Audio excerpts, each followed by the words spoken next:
Hello everyone. स्वागत है SSC practice mock YouTube channel में आपका। आज हम रीजनिंग सेक्शन में डिस्कस करने वाले हैं डायरेक्शन सेंस एंड डिस्टेंस, यानी कि दिशा दिशा और दूरी। ठीक है, ठीक है। तो आमतौर पर कहा जाता है कि चार दिशाएं होती हैं। एन, ई, डब्ल्यू, एस से इंडिकेट किया जाता है। एन से हो गया नॉर्थ यानी कि उत्तर उत्तर दिशा। ई से हो गया ईस्ट यानी कि पूर्व दिशा। डब्ल्यू से वेस्ट और साउथ से साउथ यानी कि दक्षिण।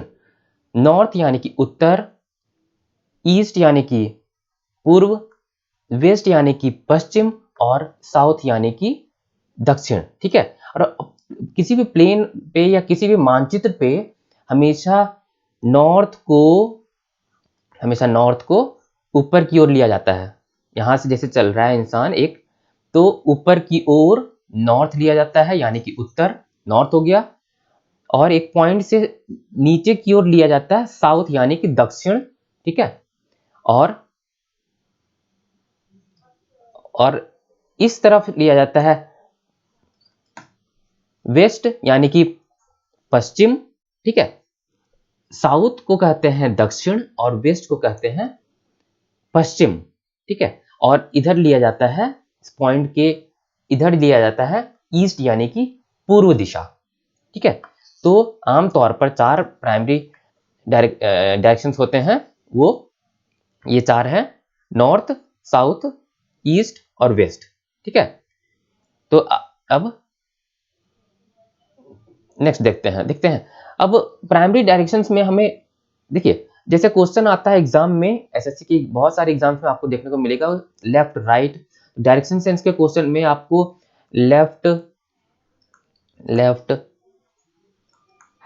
Right, north, east, west, south, ये सब आपको समझना होता है। अब क्लॉकवाइज, एंटी क्लॉकवाइज, ये सब समझना बहुत जरूरी होता है। आपको कंफ्यूज नहीं हो रहा है, बायां लेफ्ट है यानी कि बायां, राइट है यानी कि दायां मुड़ना है। तो चलिए देखते हैं, ये चार बेसिक्स हमारे प्राइमरी डायरेक्शंस हैं। ठीक है, ये चारों प्राइमरी डायरेक्शंस हैं। तो जैसे यहां से चले, कोई एक इंसान नॉर्थ की ओर जाता है यानी कि उत्तर की ओर जाता है, और कुछ दूरी पर जाने के बाद बाएं मुड़ता है यानी कि लेफ्ट मुड़ता है, तो इधर हो गया लेफ्ट, इधर हो गया, ये हो गया लेफ्ट, और इधर हो जाता है राइट। ठीक है। आपको लेफ्ट राइट में कंफ्यूज नहीं होना है। ठीक है। नॉर्थ में गया तो यहां से अगर मुड़ता है, बाएं मुड़ना होता है उसको, तो बायां इधर हो जाएगा, इसको कहते हैं लेफ्ट। और दायां यानी कि राइट हो जाएगा, राइट इधर हो गया। ठीक है। अगर यही इंसान यहां से क्वेश्चन में दिया हुआ है कि वो पहले पूर्व की ओर जाता है, उसके बाद वहां से बाएं मुड़ता है, तो बाएं इधर हो गया लेफ्ट। ठीक है। और दाएं अगर मुड़ता है तो दाएं हो गया राइट, ये हो गया राइट। ठीक है। तो ये आपको प्रैक्टिस करने से समझ में आ जाएगा, लेफ्ट राइट में कंफ्यूजन नहीं होगी। जैसे यहाँ से फिर अगर इसे साउथ जाना होता है तो नीचे की ओर जाएंगे, क्योंकि साउथ नीचे की ओर लिया जाता है किसी भी मानचित्र में। ठीक है। अब यहाँ जाके मान लीजिए, या कहीं कहीं भी जाके यहाँ से इसे दाएं मुड़ना है, राइट मुड़ना है, तो राइट इधर होगा, राइट इधर होगा, राइट। ठीक है। और यहां से अगर बाएं मुड़ना होगा तो इसको कहेंगे लेफ्ट। देख लीजिए, आप यहाँ पर खड़े होकर आप खुद एज्यूम करेंगे, खुद मान के चलेंगे, तो यहां से बाएं इधर है, बाएं लेफ्ट, यहां से राइट इधर। ठीक है। और वैसे ही अगर इधर से पश्चिम की ओर गया, वेस्ट की ओर गया, वेस्ट की ओर गया, तो यहां मान लीजिए कुछ दूर तक पश्चिम की ओर गया, और फिर यहां से राइट घूमता है, तो राइट हो जाएगा इधर राइट, और ये हो जाएगा इधर लेफ्ट। तो ये हमें समझना है, राइट किधर है, लेफ्ट किधर है। और लोगों को कंफ्यूजन बहुत होती है यहाँ पे, तो ये क्वेश्चंस प्रैक्टिस करोगे आप तो आपको कोई भी कंफ्यूजन नहीं होगा। ठीक है। हम क्वेश्चंस पे आएंगे, अभी लेफ्ट राइट वगैरह हम लोग समझ रहे हैं। ठीक है। मान के चलते हैं कि आपको प्राइमरी डायरेक्शंस, ये प्राइमरी डायरेक्शंस और लेफ्ट राइट आपको समझ में आ गए होंगे। ठीक है। अब चलते हैं नेक्स्ट, समझते हैं। अब देखिए, आमतौर पर तो 4 ही डायरेक्शंस होते हैं, नॉर्थ, ईस्ट, वेस्ट, साउथ, ये 4। लेकिन जैसे और डीपली समझने की कोशिश करें तो देखिए, नॉर्थ और ईस्ट के तरफ भी कुछ डायरेक्शन है इधर, जो नॉर्थ ईस्ट यानी कि उत्तर पूर्व कहलाता है। ये हो गया नॉर्थ ईस्ट यानी कि उत्तर पूर्व। हो सकता है किसी एग्जाम में दिया रहे उत्तर पूर्व की ओर एक इंसान चल रहा है, तो इधर लिया जाता उत्तर पूर्व। देखिए, उत्तर पूर्व, ठीक है, ये इधर हो गया उत्तर पूर्व। और उसी प्रकार अगर इधर जाना हो तो ये हो गया साउथ ईस्ट यानी कि दक्षिण पूर्व। ये हो गया साउथ ईस्ट यानी कि दक्षिण पूर्व।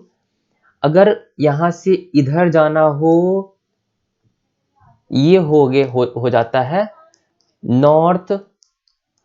नॉर्थ वेस्ट यानी कि उत्तर पश्चिम। ये इधर हो गया, यहां से इधर अगर गए तो उत्तर पश्चिम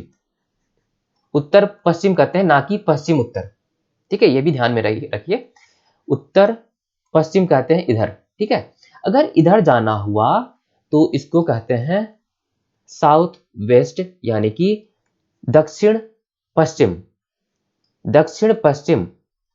इधर हो गया दक्षिण पश्चिम यानी कि साउथ वेस्ट, दक्षिण पश्चिम। इसे पश्चिम दक्षिण नहीं कह सकते, नहीं कहा जाता, साउथ वेस्ट यानी कि दक्षिण पश्चिम। तो प्राइमरीली तो हमारे पास नॉर्थ, साउथ, ईस्ट, वेस्ट ही डायरेक्शन थे, और ज्यादा डिटेल में समझे तो हमारे पास होता है ये 8 डायरेक्शंस। ये हो गया नॉर्थ, ईस्ट, वेस्ट, साउथ, और ये हो गया नॉर्थ ईस्ट यानी कि उत्तर पूर्व, ये हो गया नॉर्थ वेस्ट यानी कि उत्तर पश्चिम, इधर हो गया साउथ ईस्ट यानी कि दक्षिण पूर्व, और इधर हो गया साउथ वेस्ट यानी कि दक्षिण पश्चिम। ठीक है, तो ये 8 डायरेक्शंस आमतौर पर आपको समझना है जब हम डायरेक्शन सेंस की बात कर रहे हैं, दिशा और दूरी की बात कर रहे हैं तो। ठीक है, ऐसे क्वेश्चंस आते हैं एग्जाम में। ठीक है, अब आगे समझते हैं। देखिए, अब देखिए जो मैंने अभी बताया वो इसमें दिया हुआ है, अंडरस्टैंड। अब देखिए 8 डायरेक्शन इसमें दिए हुए हैं, पूर्व, ये पूरब, ये पूर्व, ये उत्तर, दक्षिण, पश्चिम। इधर हो गया उत्तर पूर्व, ये हो गया दक्षिण पूर्व, इधर हो गया उत्तर पश्चिम, और इधर हो गया दक्षिण पश्चिम। ठीक है, ये तो दिया हुआ है। अब देखिए, अब किसी एंगल के नजरिए से हम समझेंगे, क्योंकि कितने क्वेश्चंस में दिए होते हैं कि राम कुछ दूरी उत्तर की ओर गया, फिर 90 डिग्री घूम गया दाएं ओर। तो कोण, मतलब कि एंगल को कोण कहते हैं। तो कोण क्या हुआ, जैसे ये देखिए, ये कोण जो होता है ये 90 का होता है, 90 डिग्री होता है। ये कोण होता है 90 डिग्री, वैसे ही ये कोण होता है 90 डिग्री, और ये होता है 90 डिग्री, 90 डिग्री का कोण बनाता है। और ये नॉर्थ ईस्ट जो ले गया, आमतौर पर इसको हम लोग 90 का आधा कितना होता है, 45 डिग्री लेके चलते हैं। ये 45 हो गया, ठीक है, ये भी 45 हो गया, ये 45 हो गया, तो ये 45 हो गया, 45, ये भी 45। तो आमतौर पर ये नॉर्थ वेस्ट है, तो ये 45 डिग्री लेके चलते हैं। ठीक है, एक आदमी, जैसे उदाहरण की तौर पर मैं देता हूं कि एक आदमी राम जो है पॉइंट पी पे खड़ा है, वे उत्तर की ओर जाता है, 4 मीटर उत्तर की ओर जाता है, 4 मीटर यहाँ की ओर, यहाँ पे गया 4 मीटर, ये है उत्तर की ओर गया, उत्तर ऊपर की ओर लेते हैं, ठीक है, नॉर्थ की ओर गया, फिर 4 मीटर कवर करने के बाद वो 45 डिग्री नॉर्थ ईस्ट में चलता है, तो नॉर्थ ईस्ट इधर चल देगा ऐसे। ठीक है, तो ये हुआ 45 डिग्री, यहां से ये 45 डिग्री लेंगे। तो क्वेश्चंस जिस प्रकार आएंगे आपको समझना है, तो कोण के नजरिए से देगा या लेफ्ट राइट के नजरिए से देगा, तो ये आपको समझ के चलना है। ठीक है, तो डायरेक्शन सेंस और डिस्टेंस में ये बहुत बड़ा रोल अदा करता है कैसे हम एंगल्स को समझते हैं, मतलब कोण को कैसे समझते हैं। ठीक है, मान लीजिए एक और क्वेश्चन है जिसमें श्याम है, दक्षिण की ओर जाता है, एक पॉइंट से ए से स्टार्ट करता है। मान लीजिए मैं एक उदाहरण दे रहा हूं आपको। श्याम जो है पॉइंट ए से स्टार्ट करता है और दक्षिण की ओर 5 मीटर गया, दक्षिण की ओर ये 5 मीटर गया और फिर यहां और बी पे पहुंच गया। ठीक है, बी पे पहुंच गया। इसके बाद ये बाईं की ओर मुड़ता है। ठीक है, बाईं ओर मुड़ता है और 10 मीटर चलता है, तो बाईं ओर किधर हो जाएगा, आपको कंफ्यूज नहीं होना है। बाईं ओर इधर हो जाएगा, इधर लेफ्ट हो जाएगा, लेफ्ट बाईं ओर, और 10 मीटर चलता है, तो 10 मीटर चलता है इतना दूर ये। तो ये आपको समझ के चलना है। यहां से अगर दाएं इसको मुड़ना होता, दाएं इधर हो जाता, दाएं इधर हो जाता, ये हो जाता राइट। तो आपको प्रैक्टिस से ये समझ में आ जाएगा। ठीक है, तो ये था एंगल को, दिशाओं को एंगल कोण के नजरिए से समझने का। ठीक है, अब क्लॉकवाइज क्या होता है, क्योंकि आप क्वेश्चन जब देखोगे तो कहीं कहीं क्वेश्चन रहेगा आपको। मैं पहले क्वेश्चन बताता हूँ जैसे क्या रहता है। जैसे यहाँ पे है राम गया ए पे खड़ा है और पश्चिम की ओर गया 5 मीटर। ठीक है, और फिर वो 90 डिग्री क्लॉकवाइज घूम गया, 90 डिग्री कोण दिया हुआ है और क्लॉकवाइज घूम गया, तो यहां से किधर घूमेगा वो, तो वही तो आपको क्लॉकवाइज मतलब होता है। देखिए ये क्लॉकवाइज होता है मतलब घड़ी के चलने के डायरेक्शन में, घड़ी किधर से किधर चलता है। देखिए ये अगर घड़ी है, ये 12 या 6, 3 और 9 दिया है, घड़ी है, घड़ी ऐसे चलता है ना, घड़ी ऐसे चलता है, तो इसे कहते हैं क्लॉकवाइज डायरेक्शन। घड़ी के दिशा में क्लॉकवाइज डायरेक्शन इसे कहते हैं, और एंटी क्लॉकवाइज डायरेक्शन कहते हैं, जैसे यहां से एंटी क्लॉकवाइज डायरेक्शन इसे कहते हैं हम लोग। ये 12 है, 6, 3, 9, तो एंटी क्लॉकवाइज घड़ी के चलने के विपरीत इसे कहते हैं एंटी क्लॉकवाइज डायरेक्शन। ठीक है, तो इसे समझना है। क्लॉकवाइज कहते हैं घड़ी, क्लॉकवाइज देख रहे हैं, क्लॉक घड़ी के अनुसार, घड़ी के चलने के अनुसार, और एंटी क्लॉकवाइज मतलब एंटी मतलब होता है विपरीत, घड़ी के चलने के अनुसार के डायरेक्शन में। ठीक है, तो ये विपरीत ये हो गया और क्लॉकवाइज ये हो गया, तो ये आपको समझना है। अब देखिए अभी जो हम उदाहरण लिए हुए थे वहां पे चलते हैं, यहाँ पे आया हुआ है ये। अब इसे कहा गया है 90 डिग्री क्लॉकवाइज घूमता है। 90 डिग्री, अब यहाँ से 90 डिग्री क्लॉकवाइज किधर होगा, यहाँ से देखिए क्लॉकवाइज, क्लॉकवाइज इधर ऐसे है ना, ऐसे घूमेगा, 90 डिग्री इधर घूम गया। देख रहे हैं, यहाँ से 90 डिग्री क्लॉकवाइज घूमेगा, तो यहाँ से 90 डिग्री बना लेंगे, 90 डिग्री क्लॉकवाइज यानी कि इधर, ये राइट है। आप गौर करेंगे तो अगर 90 डिग्री क्लॉकवाइज घूमना पड़ रहा है तो इसे कहेंगे राइट डायरेक्शन मुड़ना है, इसे ध्यान में रखें आप। ठीक है, अगर 90 डिग्री क्लॉकवाइज घूमना है तो उसे राइट घूमना है, दाएं ओर मुड़ना है। एक दूसरी एग्जांपल लेते हैं। अगर श्याम ए से चला, पहुंच गया, पश्चिम की ओर 5 मीटर गया, अब यहां पे अगर इसे 90 डिग्री एंटी क्लॉकवाइज चलना है, तो गौर कीजिएगा 90 डिग्री एंटी क्लॉकवाइज मतलब घड़ी के चलने के विपरीत डायरेक्शन में, घड़ी के चलने के विपरीत डायरेक्शन में, ये वाला चीज ध्यान दीजिएगा यहाँ पे, तो इधर मुड़ जाएगा। यहां से 90 डिग्री इधर हो गया, इधर मुड़ गया, 90 डिग्री एंटी क्लॉकवाइज घुमा, तो यहाँ पर देख रहे हैं यहां से ये बाईं ओर गया, लेफ्ट की ओर। तो हमें क्लॉकवाइज डायरेक्शन अगर 90 डिग्री क्लॉकवाइज, ये क्लॉकवाइज डायरेक्शन दिया हुआ है, क्लॉक क्वेश्चन में दिया हुआ है क्लॉकवाइज डायरेक्शन, मतलब कि हमें राइट घूमना है।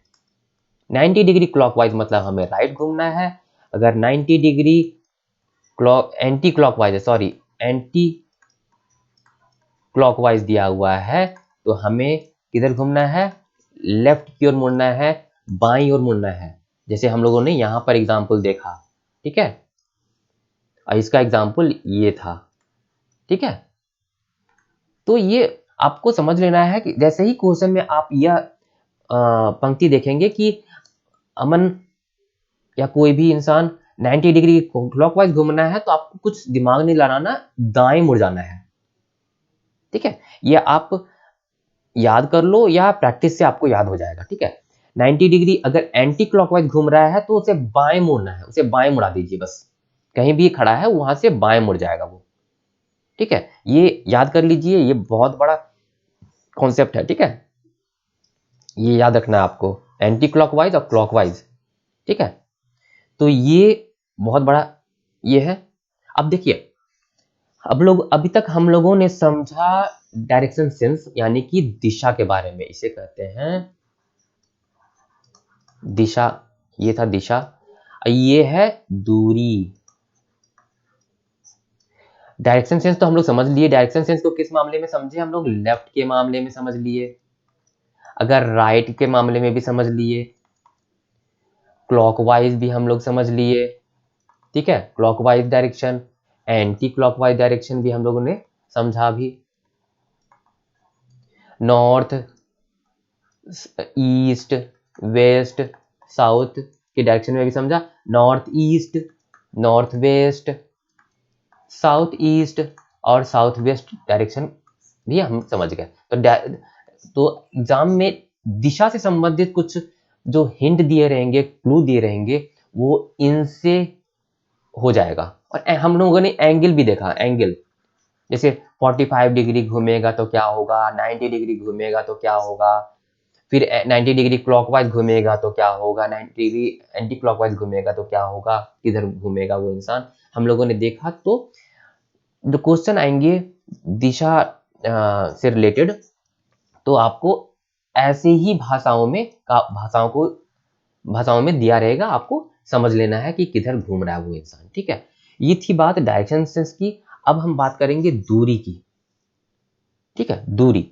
अब जैसे मैं उदाहरण के साथ चलता हूं, एक इंसान जैसे ए से चलता है उत्तर की ओर, कितना मीटर चलता है, मान लीजिए चलता है 6 मीटर चलता है, ये उत्तर की ओर गया, बी पे पहुंचा 6 मीटर चलने के बाद। ठीक है, मान लीजिए फिर यहां से दाई मुड़ता है, ये किधर मुड़ता है, दाई, राइट, राइट बोल रहा हूं, तो राइट किधर हो जाएगा, राइट हो जाएगा इधर।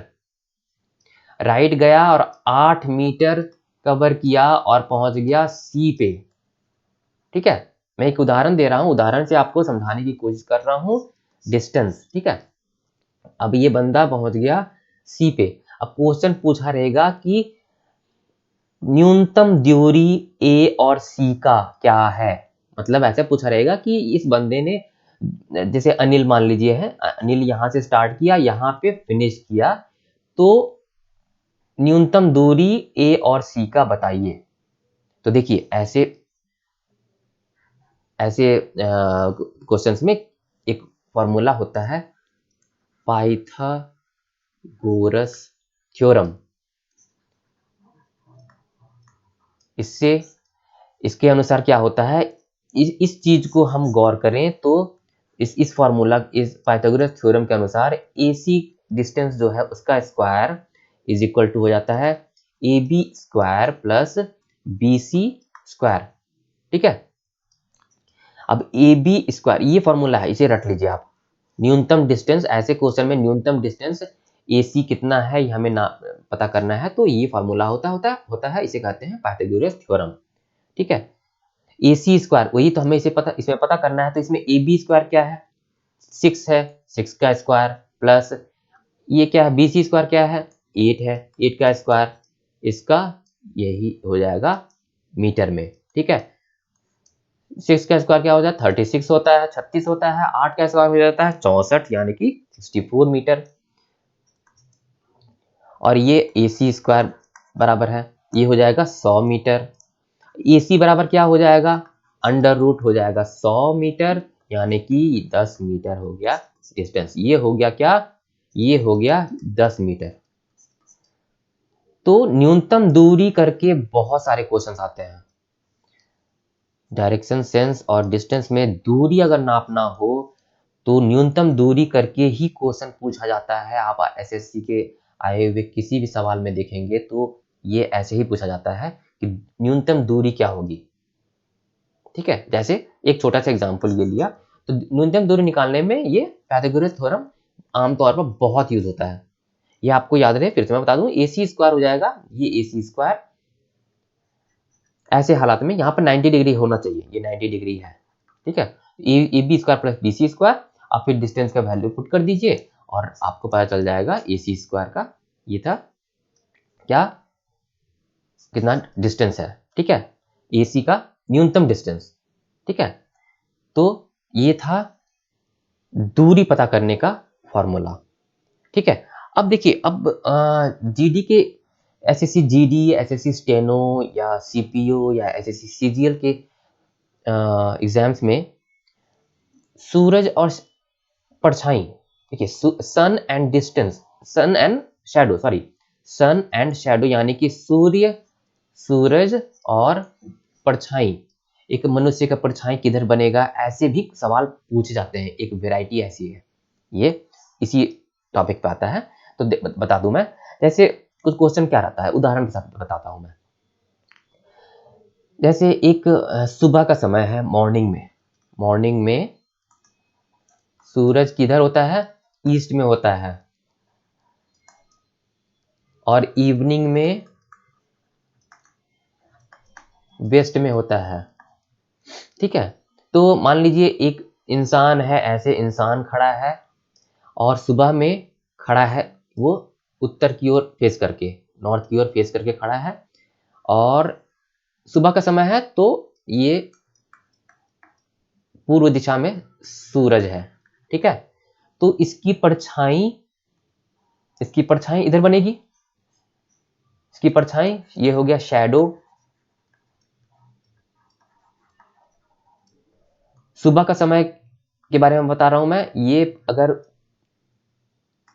उत्तर की ओर फेस करके खड़ा है और सुबह के समय में, तो इसकी परछाई इधर बनेगी। तो एग्जाम में ऐसे ही क्वेश्चन पूछा जाता है कि इसकी परछाई किधर बनेगी, जैसे इसकी बाईं ओर बनेगी, अगर ये नॉर्थ की ओर फेस कर रहा है तो इसकी परछाई वेस्ट में बनेगी, ईस्ट में बनेगी, या किधर बनेगी। तो ये परछाई और सूरज से रिलेटेड ऐसे क्वेश्चन पूछा जाता है।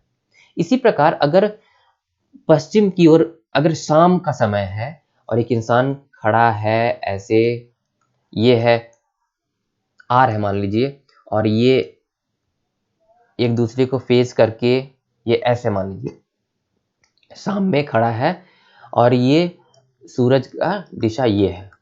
क्वेश्चन में हो सकता है इवनिंग लिखा रहे, मॉर्निंग लिखा रहे, या समय भी दे देता है, जैसे समय AM है, यहाँ पर दे दिया 5 PM है, तो 5 PM से आपको समझना है कि इवनिंग की बात हो रही है, मतलब सूरज पश्चिम की ओर है। उसी के अनुसार आपको लेके चलना है कि किसकी परछाई किधर बनेगी। ठीक है, और अगर मॉर्निंग में 7 AM दिया हुआ तो आपको समझना है कि सूरज पूरब की ओर है और उसकी परछाई किधर बनेगी। तो ये सिर्फ समय से आपको दिया रहेगा। ठीक है, तो जैसे शाम का समय है और ये आर उत्तर की ओर फेस करके खड़ा है, और ये एस जो है साउथ की ओर, दक्षिण की ओर फेस करके बातचीत कर रहे हैं ये।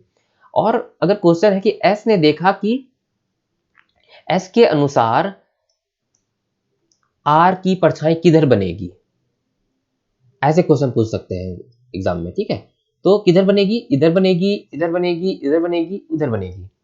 तो क्योंकि शाम का समय है, इधर वेस्ट डायरेक्शन में है, सूरज किधर डायरेक्शन में है, वेस्ट में है, तो इसकी परछाई इधर बनेगी, यानी कि ईस्ट की ओर बनेगी। ठीक है, तो ये ऐसे क्वेश्चंस एग्जाम्स में पूछे जाते हैं आमतौर पर। डायरेक्शन सेंस और डिस्टेंस का देखा जाए तो सूर्य और शैडो, यानी कि परछाई का सवाल एग्जाम में पूछा जा सकता है। ठीक है, तो ये थे कॉन्सेप्ट डायरेक्शन एंड डिस्टेंस यानी कि दूरी यानी कि दिशा और दूरी का। ठीक है, अगले सेशन में हम डिस्कस करेंगे इसके कैसे कैसे क्वेश्चंस पूछे जाते हैं। ठीक है, मिलते हैं अगले सेशन में डायरेक्शन सेंस एंड डिस्टेंस के। ओके, तब तक के लिए थैंक यू।